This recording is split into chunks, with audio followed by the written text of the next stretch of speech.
3 lives, 3 worlds, Lotus steps. Wherever step goes, Lotus blooms. Divine prayer. Lotus Step Chapter 30. Book 2. The Little Jiaochen realm is not a mature and stable world. The 4 seasons and scenery are uncertain.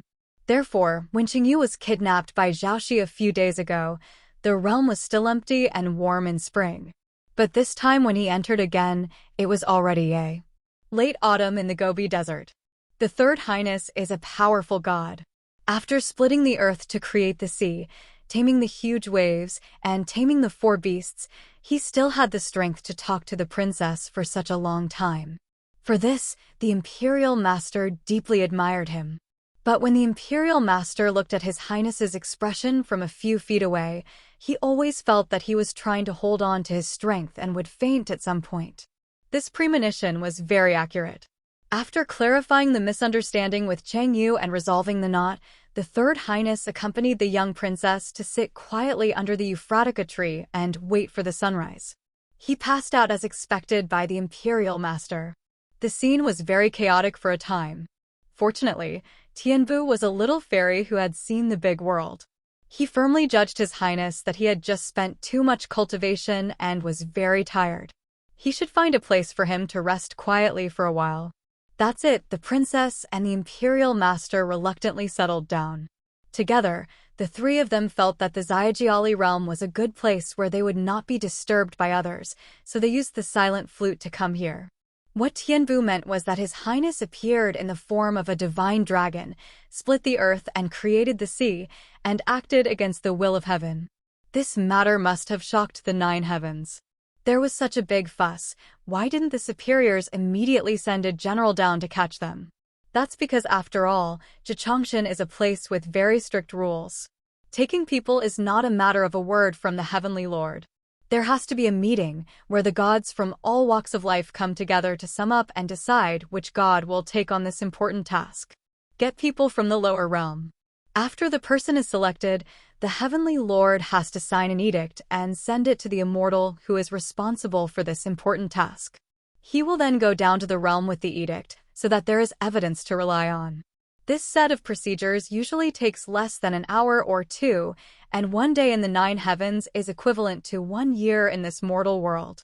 Calculated, it will be 1 or 2 months before the gods come down to cause trouble for them. Even if His Highness the Third Prince cannot wake up after resting for a month and a half in the small alpine realm, everyone does not need to be too panicked. After all, thanks to the approachable democratic deliberation and political meeting system of Jichangshan, they have plenty of time. Tianbu had good reasons, and the Imperial Preceptor was very convinced. Seeing that Tianbu was so calm from beginning to end, the Imperial Preceptor finally understood why this fairy could become Xianyi, the director of UNG Palace, at such a young age. It turned out that there was more than just because she looks so good. I can't help but praise her. Tianbu was also a very confident little fairy and smiled slightly.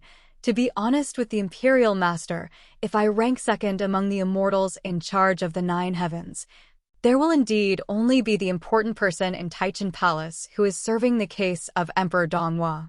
Lin Xingguan dares to rank first. It was the middle of the night, with an icy moon in the sky and a golden forest on the ground. His Royal Highness was sleeping peacefully in a hut in the forest, with the princess guarding him. No one else could get in here except Zhaoxi. According to Tianbu's judgment, since they had been in for a long time and Zhaoxi didn't catch up to stop them, it meant that Zhaoxi probably wouldn't come. Although what Tianbu said made sense, the Imperial Master was a cautious person, so he still deliberately built a bonfire 10 feet away from the cabin and pretended to be a protector. Although they were said to be guardians, they actually didn't need to work hard, so the 2 of them chatted away. At this time, the 2 of them had already talked about who Tianjun would send to the lower world to take His Highness back. The Imperial Master knew nothing about the affairs of the 9 heavens, and Tianbu patiently gave him some information. On the 9 heavens, the Heavenly Lord is certainly the master of the Heavenly Clan, but not every Heavenly Lord can dispatch the God of the 9 heavens. Move. Not to mention Emperor Donghua, who was once the co-lord of heaven and earth, even the emperors of the 9 heavens. the Heavenly Lord has never bothered them with the affairs of the Heavenly Clan. The Imperial Master felt that Emperor Zhang was very boring to be a Heavenly King. I thought that once I became a Heavenly King, I could do whatever I wanted. Tianbu was silent for a moment. If you want to do whatever you want, you can't be a Heavenly King. You should be the Emperor of Donghua. He coughed, but we have gone too far. Tianbu returned to the topic, the godly king who is the same generation as the third highness among them, only second highness Sang Ji can barely tie with him. So I speculate that Tianjun may recall his second highness who was demoted to Beihai to take charge of this matter. The Imperial Master was curious. Then do you think his highness will follow his brother back obediently? Tianbu picked up the poker and stirred the firewood. If his highness has never lost his cultivation, then when he becomes serious, let alone a second highness, even a pair of second highnesses will not be able to do anything to him. But this time he is cracking the ground again. Shanghai is also about taming auspicious beasts, especially taming auspicious beasts, which is extremely labor-intensive. I estimate that His Highness only has 30% of his cultivation level left at this time. Tianbu paused, so this is not something His Highness can do. The question of whether he will follow his brother back obediently is a question that His Highness can only follow his brother back obediently. The Imperial Master reacted for a long time and was shocked. You mean losing 70% of your cultivation? Is this so serious? This is the price for defying the heavens. Tianbu continued to fiddle with the firewood. Although the cultivation of the Dragon Clan is precious, His Highness is very talented. It is not difficult to rebuild the lost cultivation. Just retreat and sleep without any distractions. 2,000 or 3,000 years should be enough, so you don't have to worry too much. The Imperial Master didn't know what to say and sighed for a while. Although I have always known that His Highness is very messy, I didn't expect that he would be so messy this time. Tianbu shook his head. That's because you don't understand, Your Highness. The Celestial Clan is born as a god, and there is no need to abstain from 7 emotions and 6 desires when practicing. Therefore, many Celestial Clan immortals have desires and feelings. For them, cultivation is career, rank, power, and status are all very important and worthy of their lifelong pursuit, just like many mortals also believe that power and wealth are extremely important and work hard for them throughout their lives. At this point, Tianbu stopped. For a moment, he looked at the horizon, but the Third Highness is different from them. He doesn't pay attention to anything.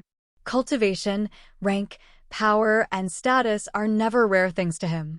He doesn't care about anything.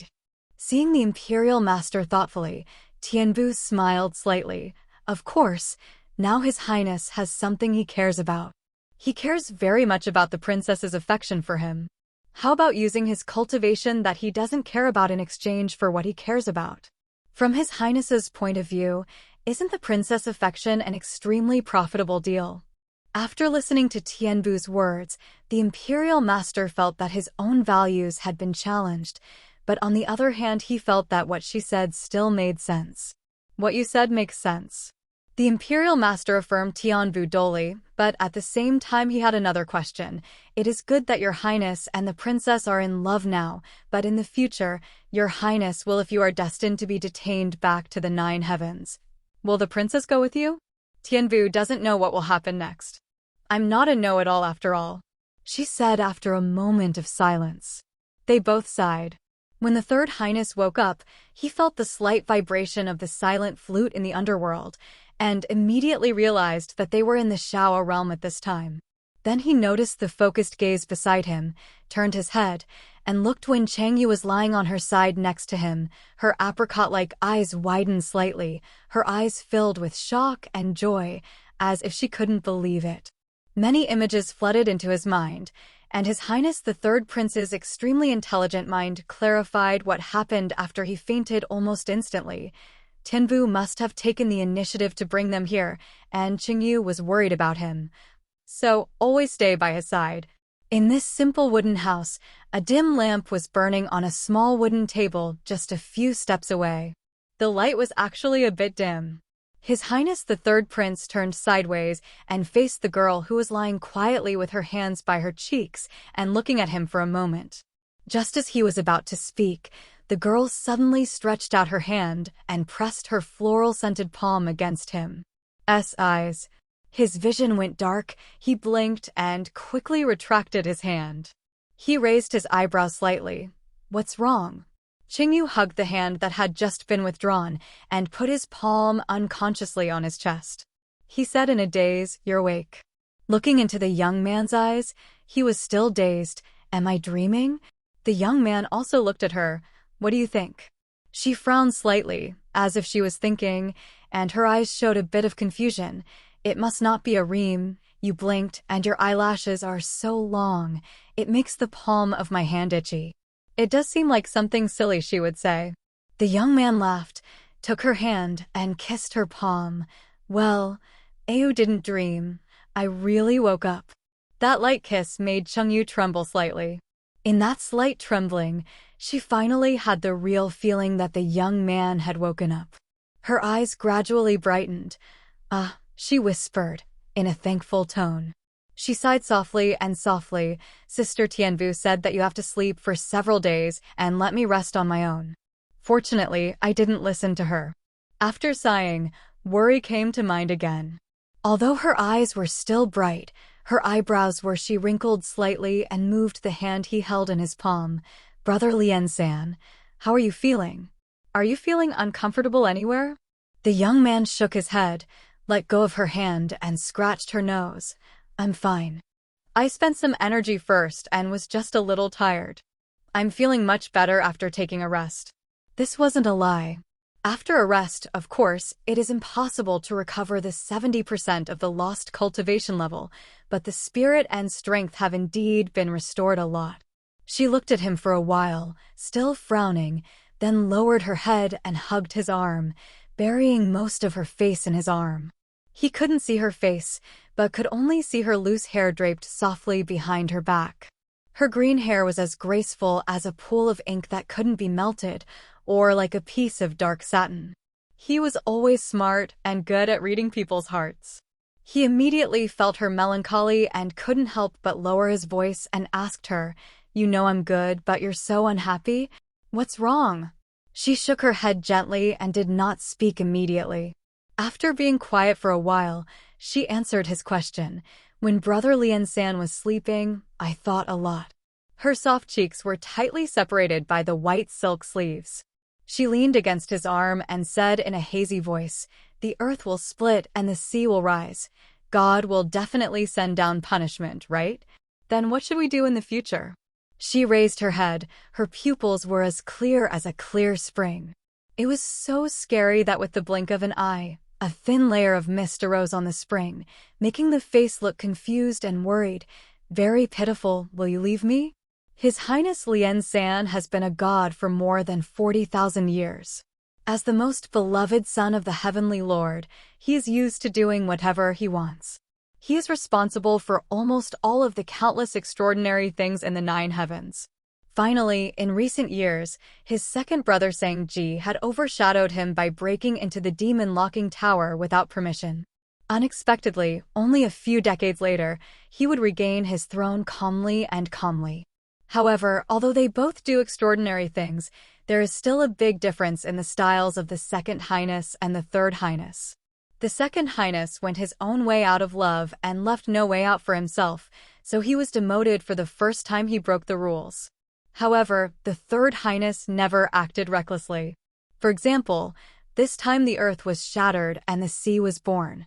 At first glance, it seemed that he was desperate, but the caution in his heart made him instinctively think of a countermeasure when he made this choice. What will happen between him and Chengyu in the future? His Highness has already made arrangements. Unlike Chengyu, who feels that the future is hopeless, so seeing her so worried, he can still joke with her. What will happen next? He pinched her with a smile on her face and eyes. "The first thing that needs to be done is, of course, to make Ayu my bride." "What?" She froze suddenly. He did say that sentence in a joking tone, but it was actually not a joke. It was what he really thought in his heart. Now that he saw her freezing, he couldn't help but pause. "Aren't you willing?" After a long time, he asked her, with a little unseen anxiety in his voice.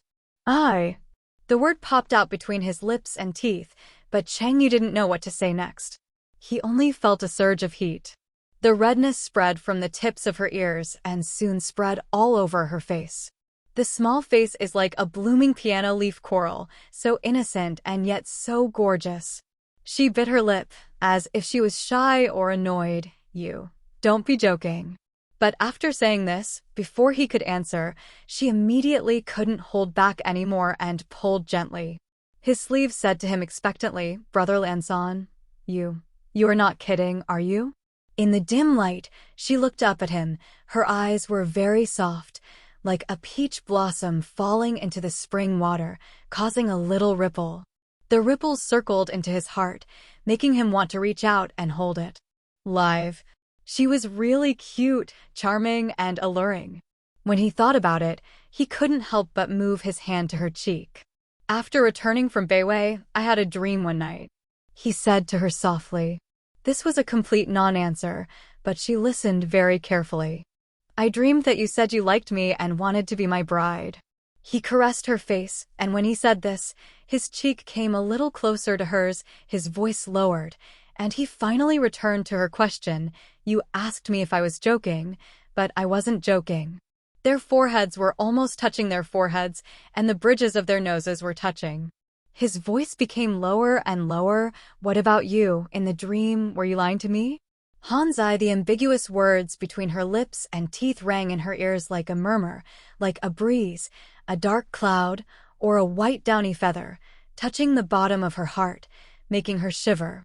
Chinyu felt like she couldn't breathe, so she instinctively hid back, but His Highness's hand suddenly grasped her lower back, and she could only tilt her head back, slightly opening the distance between them. How can you say that I lied to you in the dream? The me in the dream is not the real me. She blushed even more. She really couldn't stand the situation at the moment. Since she couldn't escape, she simply leaned over the bed, burying his entire face in the snow-white satin beneath him. She was very embarrassed, but she was always so honest. Ben, originally, if you hadn't been angry with me at that time, I would have. The fingertips holding the white satin turned red with embarrassment. Probably because he didn't expect her to say this, His Highness the Third Prince, who was teasing her so easily, was also a little dazed for a moment. What will happen if you know? She was quiet for a moment, then turned sideways and raised her face again, her voice slightly raised as if she was annoyed. Are you asking knowingly? Although she was annoyed that he asked knowingly, she still replied with a blushing face, If you're not angry with me, I might just say something like that. He was speechless and motionless for a moment. Looking at her crimson cheeks and drooped eyelashes, he suddenly felt a hand holding his heart very lightly. She looked like she was back to the best time when they were together half a year ago. At that time, she had not been hurt by him. There was no such deep sadness and pain in her eyes. She was not so sensible, and she was not so indifferent. Arm yourself with alienation. The delicate 16-year-old girl is innocent, bright, warm and pure, like a deer in the mountains, nimble and well-behaved, and she can act coquettishly with him.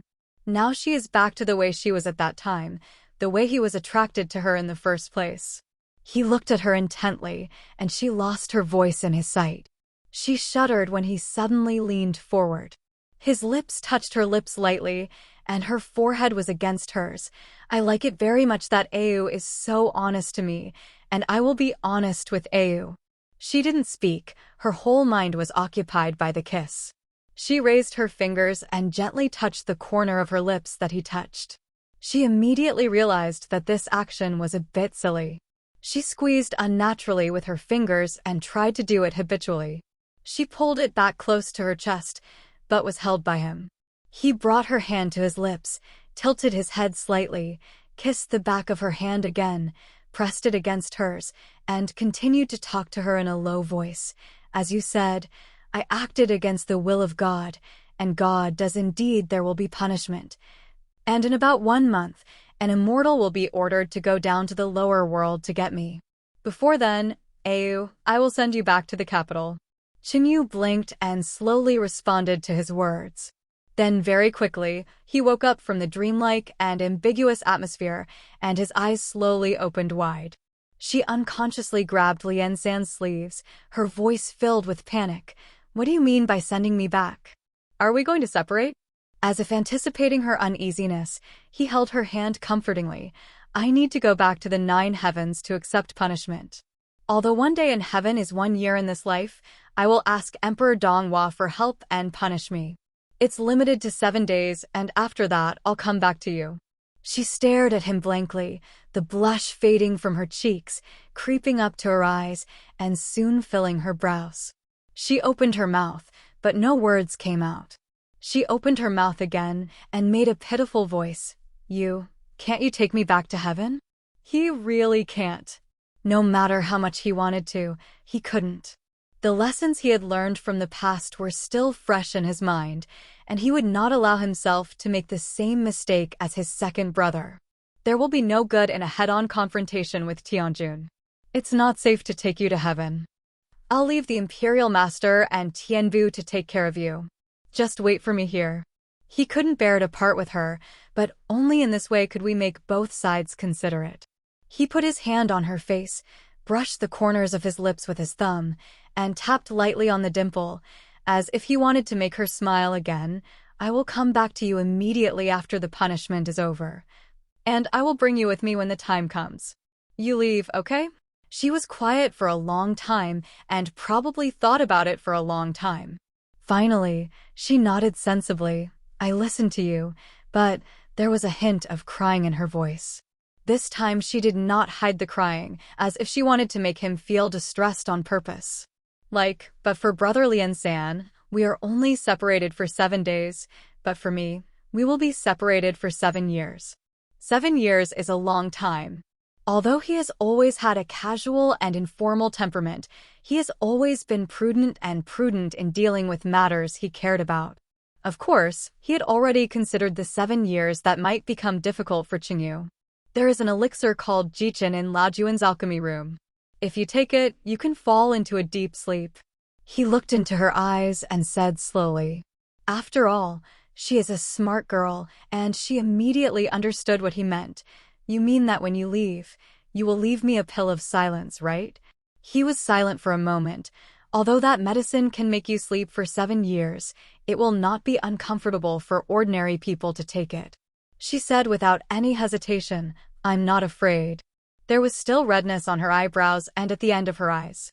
She was fragile and pitiful, showing that she was still sad about the upcoming parting, but it was clearly showing on her face. Out of determination and fearlessness.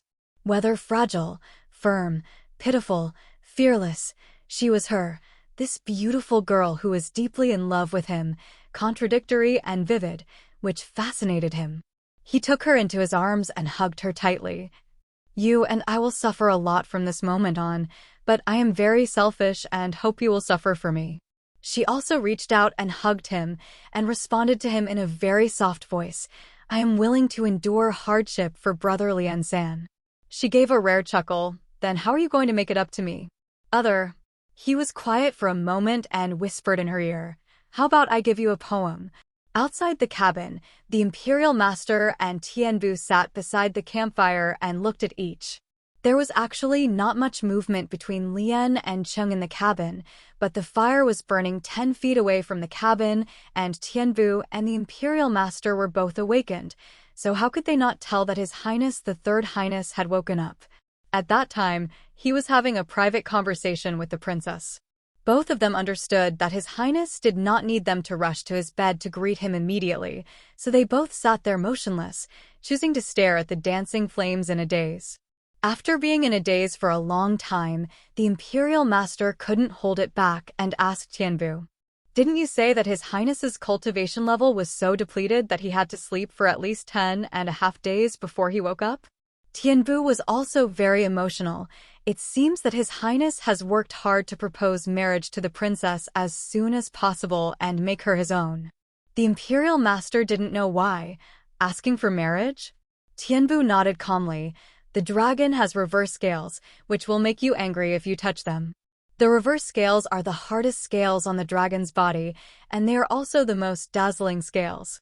The night you sent Princess Yanlan back to the capital, His Highness sank into the emerald Bodhi, transformed into a dragon shape, and pulled out the reverse scales on his body. The Imperial Master remembered that night that Tianbu said was not long ago. At that time, they followed Cheng Yu's camel team all the way to Feitzuepa. Not long after arriving at Feitzuepa, Yanlan disappeared. After finally finding Yanlan, Cheng Yu disappeared again. In the end, it was understood that Zhao Shi had taken Cheng Yu away. His Highness followed the traces of Zhao Shi's magic all the way to the Xiaojun realm. It was supposed that he had found the person, but for some reason, it was the Third Highness who came back that night. The Lord did not follow. Then His Highness the Third Highness sent them all away and stayed alone all night. Early the next morning, he ordered himself to send Yanlan back to Pingan City. Yanlan even cried over this, but it didn't help. And when he came back from Pingan City after traveling thousands of miles, before he could take a breath, His Highness the Third Prince immediately assigned him a new task. Let him and Tianbu come to snatch the bride. The Imperial Master was actually a little confused all the way. Hearing what Tianbu said about asking for marriage and pulling out scales, he became even more confused. He rubbed his forehead and asked Tianbu, "You said asking for marriage," and said that His Highness had pulled out the scales on his body. Scale, is there any relationship between the two? Tianbu looked at the Imperial Master as if he was looking at a retarded person, but then he remembered that he was still a mortal and it was understandable that he did not know the common sense of the world of gods. So he put away the look that looked at a retarded person. It's like this. Tianbu felt like a private school teacher. In the prehistoric era, the 5 tribes in the 8 wildernesses were constantly fighting, and it was rare to have a peaceful season. Therefore, even the gods who valued the most etiquette had difficulty taking care of some etiquette aspects. Time, such as getting married. Today's heavenly clan, if a god and a goddess want to get married, they're actually the same as mortals. They also need to have 3 books and 6 rituals. When a newlywed couple sacrifices to heaven and earth, they also need to write the wedding ceremony. Burn it to Master Han Han, and Master Lao will record it in the matchmaker's book. But in the prehistoric era of endless wars, there is no room for so many false gifts. At that time, for the dragon clan, if you really wanted to marry a goddess, to show your solemnity, you would often use your own Enai Lin as a bride. If the woman agreed, she would wear the Enai Lin given by the dragon lord on her body, and that would be it. It can be regarded as 2 people getting married. If you see a woman wearing reverse scales as an ornament, then all the creatures of the 5 races will know that this woman is the wife of a certain dragon king. After Tianbu recalled this ancient custom, he felt that it was very romantic from the bottom of his heart, and he couldn't help but have a look of fascination on his face. Although Guasher has read a lot of story books recently and has a little understanding of love affairs, he is still a straight man at heart. After listening to what Tianbu said, he did not feel that it was a bit romantic. He even immediately pointed out the potential hidden in this ancient custom. The hidden dangers, according to your wishes, His Highness also wants to imitate this ancient custom and propose marriage to the princess. The Imperial Master frowned. Reversible scales grow on the dragon's neck. If the reverse scales are lost, wouldn't it be considered a loss of life? He lost an important piece of armor and left a big flaw in his body? This is very dangerous. Tianbu was also stunned by the strange thinking angle of the Imperial Master. He said indifferently for a moment, "Yes, it is a bit dangerous, but it is precisely because Enai Lin is so important that using it as an employee can show your sincerity in seeking a wife." In that era, any dragon king who hired Enai Lin to marry a goddess would almost always get what he wanted, and rarely would he get off to a bad start. Oh, is that so? The Imperial Master nodded dryly, but he immediately had a new worry. But the little princess is immortal. I'm afraid she can't be frightened. If she knew that it was the reverse scale on His Highness, will she still wear it on her body? Besides, His Highness the Third Highness is the dragon incarnation, and Enai Lin is as big as a jade plate at least, so how can he wear it on his body?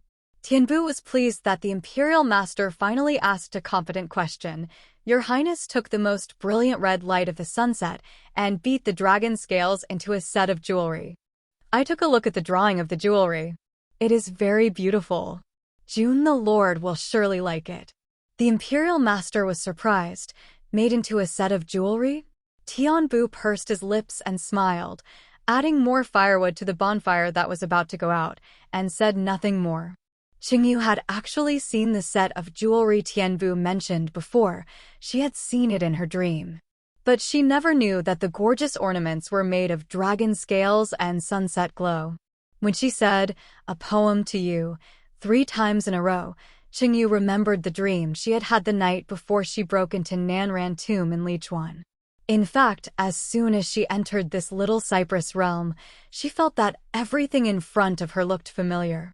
Whether it was the huge and silent moon wheel, the poetic and picturesque golden populous Euphratica forest, or the simple wooden house standing in the golden populous Euphratica forest, it was as if she had seen it in a dream. But at that time, she was completely focused on Lian San and had no time to think too much. At this time, the dream finally emerged clearly. What poem? In that dream, she asked the young man curiously. The bright moon shines on the red jade shadow, and the lotus heart hides the fragrance under the sleeves. The young man answered her with a smile. Don't fool me. She remembered that she pushed the young man coquettishly in her dream. At this time, she actually reached out her hand, gently pushed the young man who was leaning on her, and said those words almost unconsciously, "Don't fool me." Softly, sighing, her lips and teeth. The room seems to contain honey, so when I say those words, it is moist and fragrant.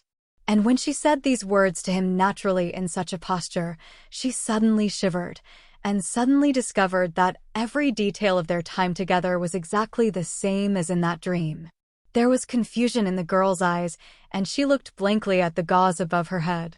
There are layers of snow-white gauze tense, like a vast mist. The fog filled her eyes, and she couldn't see anything clearly for a while, as if she was back in that dream again. Deep in the mist, the young man in white clothes in the dream slowly approached, and the originally blurry outline and face gradually became clearer. Inch by inch, they completely overlapped with the man who was leaning over to look at her, the beauty with the slightly raised eyes. Her phoenix eyes, amber eyes, high nose and thin lips, everything is so real. No matter what expression she makes, she is extremely handsome. The young man's right hand was on her ear, and his left hand scratched the bridge of her nose. With a smile on his lips, he responded to her coquettish words of "Don't fool me," as in a dream, "How could that be?" and then moved his fingers. He reached her ear and stroked it gently. When the cool touch of the earplug appeared on her young earlobe, he whispered, "Mingwei." Qingyu trembled slightly, remembering the feeling he had in his dream at that time. At that time, she was only 15 years old and ignorant of human affairs. She had never been that close to a man before. She was completely dizzy and didn't understand why this happened. She was shocked and confused, and also had a little embarrassment and shame. But this time, it was no longer the case. She knew exactly what was coming. When the young man's cool fingers slid behind her ears and onto her naked neck, she didn't feel panic or embarrassment. She was just a little shy and wanted to hide it, but her heated skin seemed to long for the coolness. Touch! She couldn't help but gasp, as if she was ticklish and frightened. The slender fingers gently stroked her collarbone, as if playing a harp or tracing a painting, showing an ease and elegance. But Qingyu also felt that his fingers were getting warm. She didn't know why. She bit her lips slightly and looked at the young man, only to realize that the young man's eyes had become very dark at some point, like a quiet spring in a dense forest, or like a stormy sea, trying to seduce people. Or devour people. He was very close to her, and his fingers finally stopped in the middle of her collarbone. A red light flashed at the tip of his finger, ruby shadow. At the same time, the mutton-fat white jade-like palm left her collarbone, separated by the silk. The sleeve slid along her shoulder blades and arms, all the way to her thin wrists. She didn't know what kind of magic those sharp-jointed fingers had. As they slid over her elbows and forearms, the extremely soft satin that originally covered her body became rough in an instant, and her skin rubbed against the fabric. An unbearable numbness arose, which quickly spread from the arms to the whole body. The numbness made Chengyu shudder, and he must have noticed her trembling. Chengyu didn't know if it was her imagination, but she felt his fingers became even hotter. He held her ring finger under her sleeve and squeezed it lightly. Then, a ring bound her ring finger. Finger root. Lotus heart. He whispered in her ear. The ambiguous whispers, the warm breath, and the hot temperature when the fingers touched were like lighting a fire in Chengyu's body. The fire grew stronger, making her whole body hot and dizzy. She is no longer the dull and almost stupid girl she used to be. Now she certainly understands that the young man is not simply giving her a gift. He was teasing her and caressing her. In fact, this is not the first time he has done this to her. But she had always been afraid in the past. For example, when he was intimate with her by the hot spring pool of the general's mansion, she remembered that she froze. Now that I think about it, there's nothing wrong with freezing up. At least it makes her appear to be very reserved. At this moment, his gentle caress was like a jar of intoxicating wine, making her whole body soften. She seemed to have turned into a puddle of water, showing no resistance to him. Not only was there no resistance, but deep down, she was looking forward to his touch. She felt strange and a little embarrassed about herself like this. Just when she was struggling with herself, he grabbed her wrist under the wide sleeves, gently caressed her wrist bones with his fingertips, and let the cool bracelet appear between her wrists. In her confusion, she actually remembered that it was her turn to speak. The bottom of her sleeve smells good. Before the young man spoke, she uttered these 3 words with a trembling voice. He seemed stunned for a moment, then chuckled in her ear. Our Au is very smart. The rebellious hand moved to her lower back, and she couldn't help but hide, but where could she hide? That palm was always close to her waist. She looked at him confusedly, and instinctively wanted to say no, but when she was about to speak, she bit her lip because she didn't really want it. She also wanted to hold him and be close to him. This feeling was so unfamiliar, like a vicious beast rampaging through her body, which frightened her, but she also had some vague perception and knew how to appease it. So she closed her mouth and let his fingers slide down her waistline and then held her ankles. The sound of bells came from her ankles. She felt dizzy and repeated the lines in her dream. There are only 4 pieces of jewelry in the poem. What is this anklet called? He let go of her ankles and hugged her. When their bodies finally touched each other without any gap, she realized that his body was also hot. The heat could be felt through the fabric of his clothes. His lips were touching. Her earlobe, voice hoarse. This is Bu Shenglian. That dream ended abruptly here.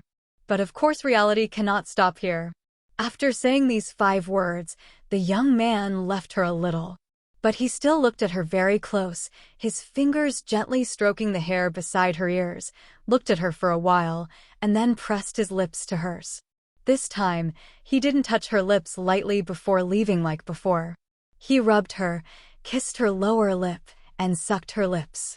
When she was confused, he opened his white teeth and forcefully invaded her mouth with his tongue, accurately entangling hers.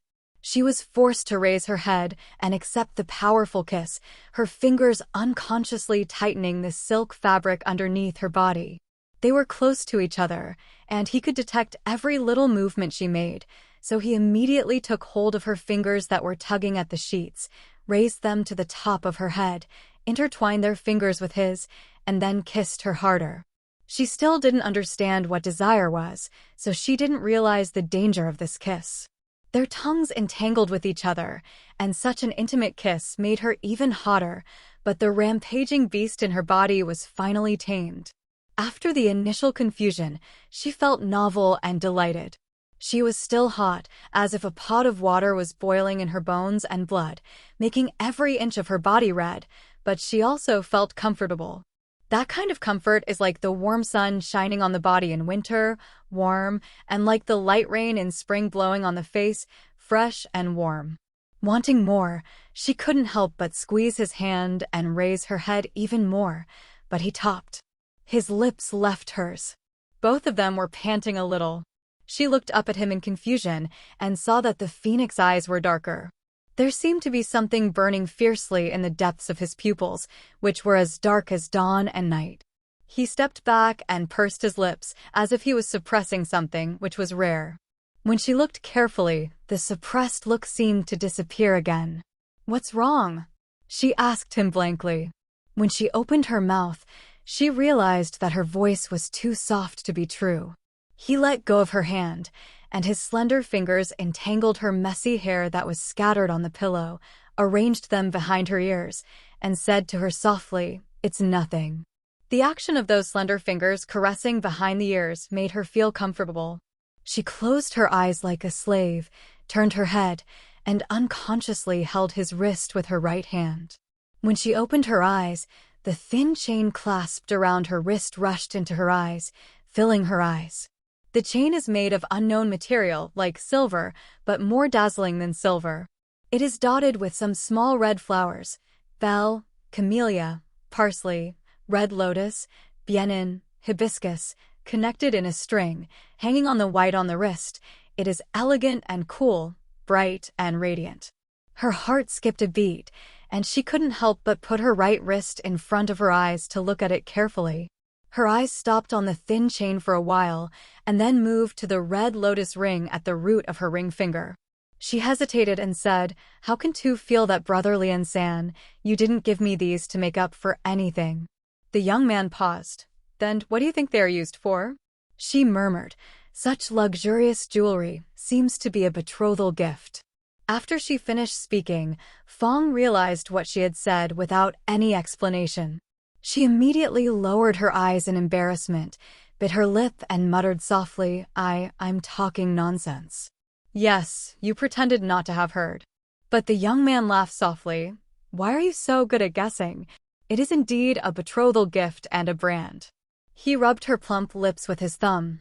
"Don't bite it, it's already red enough." She was always obedient, and when he rubbed it, he stroked it and loosened his teeth quickly. But his fingers were still caressing her lips, and he spoke to her in a low voice. "If you wear them, all the spirits in the world will know that you are the bride of the water god." He then asked her seductively, "You'll be wearing them all the time, right?"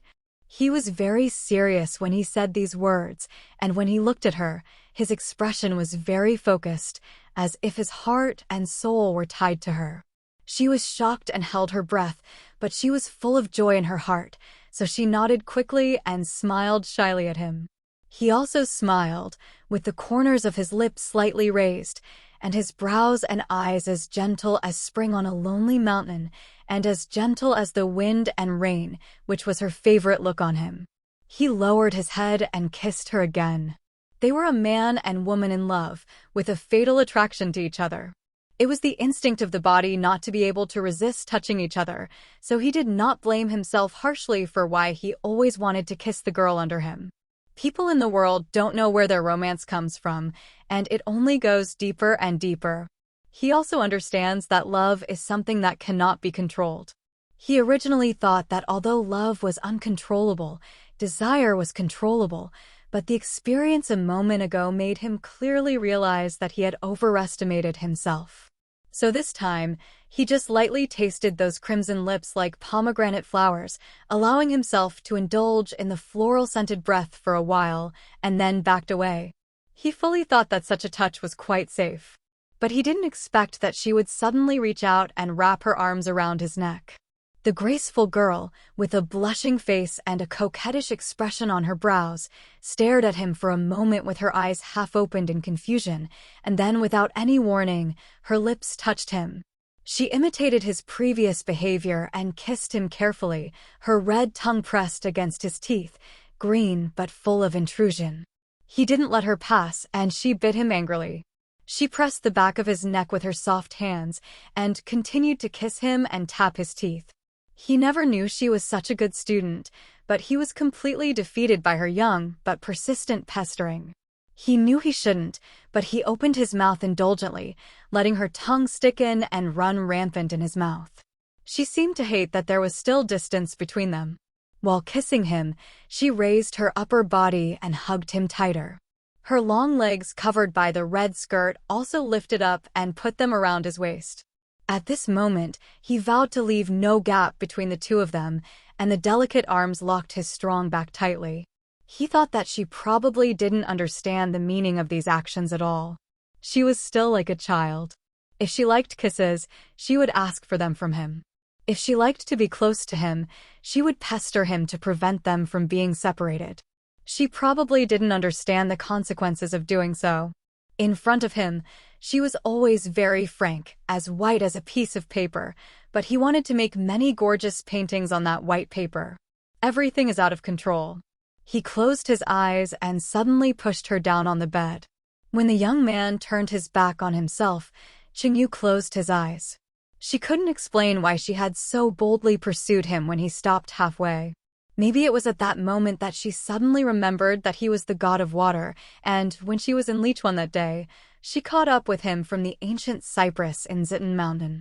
I once heard about the destiny between the water god and Nalando god. At that moment, she suddenly realized that Lian San, who had been thinking long-term for the two of them, might not even know about his relationship with Nalando. Otherwise, why would he never mention it? And according to his character, if he knew that destiny was on his side, there would be someone else by his side in the end, and he probably really wouldn't mess with a mortal like her. The life of a mortal is too short. He mentioned his plan to her, hoping that she would become an immortal for him and then take her to wander around the world. But who knows what will happen in the future?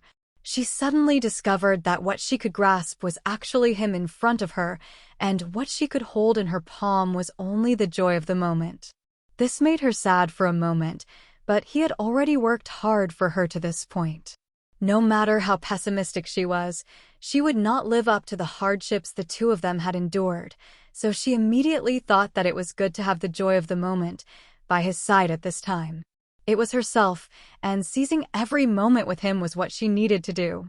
So when he broke the kiss, she let herself go and chased him. The wooden window was half open, and the night wind came in and ruffled the gauze curtain. Behind the layers of white gauze that danced in the wind, the young man's kiss on her became more and more intense, without the ease of teasing her through this seemingly invisible distance. She felt his affection. The hot lips left hers and kissed her neck and collarbone, leaving plum-like red marks on her fair skin, while his hands firmly controlled her lower back and rubbed it. I used too much force and messed up the red dress. After all, she was a young girl waiting to be married. Before leaving Beijing, the nuns in the palace also taught her the common sense of the wedding night. She was no longer as ignorant as before. When he passionately sucked and nibbled on the small patch of pink skin under her collarbone, she understood what might happen next. She didn't resist, but felt that this might be exactly what she had in mind. They will be separated soon. 7 years is really a long time. She is a mortal and he is a god. She knew that she actually couldn't have him for a long time. She accidentally caught a glimpse of the secret and knew that it was destiny that he would eventually be the husband of a goddess. She thought it must be because she was destined to be a mortal and could not accompany him for such a long time. Every moment they were together, she wished they were really together. But at this moment, he let her go again. She saw clearly that the fleeting expression on his face that she thought she had seen wrong before was indeed one of depression and forbearance. There was light in his eyes, as if he had a headache. He raised his hand and pressed his forehead, whispering, "I can't." He couldn't, but he didn't finish the sentence. But she knew what he meant. She lowered her eyes and glanced at her messy dress, then raised her eyes and glanced at the bright light in his eyes. Like an enlightenment, she understood without any guidance that it was repressed desire and his desire for her. She suddenly laughed softly, stretched out her hands to wrap around his neck again, raised her body slightly, and whispered in his ear, "You can."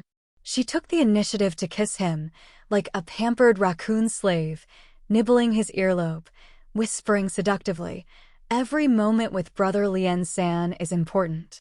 Before you leave, before we say goodbye, I want Brother Lian San to be completely mine." She murmured and kissed the corners of his mouth, chin, and Adam's apple, feeling his effortful swallowing. He held her arm very hard, as if he wanted to push her away, but he didn't move. She pressed her head against his neck and issued a seemingly innocent invitation. "Brother Lenson, don't you want me?" The thread of reason that was already so tight that it was about to break snapped and was completely severed, and the hand holding her arm pulled inward with force. He hugged her and lay together on the rumpled white silk. The force that brought her down was a bit strong, causing her a little pain, and she couldn't help but moan softly. It was like turning on some kind of switch, and he kissed her fiercely. And she obediently wrapped her arms around his neck. While he was kissing her cheek, she pursed her lips slightly, smiled softly, and then closed her eyes to welcome the joy, pain he was about to give her. Eternal. The National Master and Tianbu stayed outside the cabin all night. They only knew that His Highness had woken up and heard nothing else, because in the middle of the night, a sound-forbidden barrier was set up around the cabin.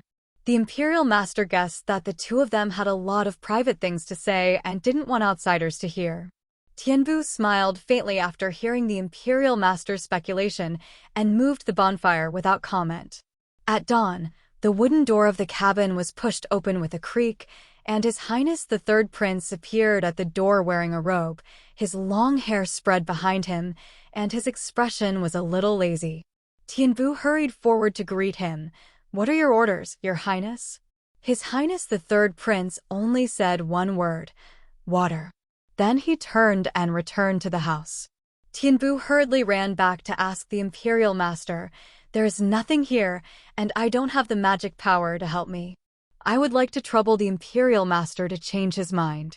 Before Tianbu finished speaking, the Imperial Master had already conjured up an elegant tea set. He thought he understood and nodded understandingly. "Water, I know. You might be a little thirsty when you wake up." He picked up the ebony tea set and presented it to him. Tianbu asked, "Are you going to send it there, or should I send it there?" Tianbu looked at the Imperial Master and paused for a moment. "Actually, I want you to turn into a bath set." The Imperial Master was confused, but didn't His Highness ask for water to be delivered? "Yeah," Tianbu said calmly. "Yes, so we need a bathtub and a bucket of hot water."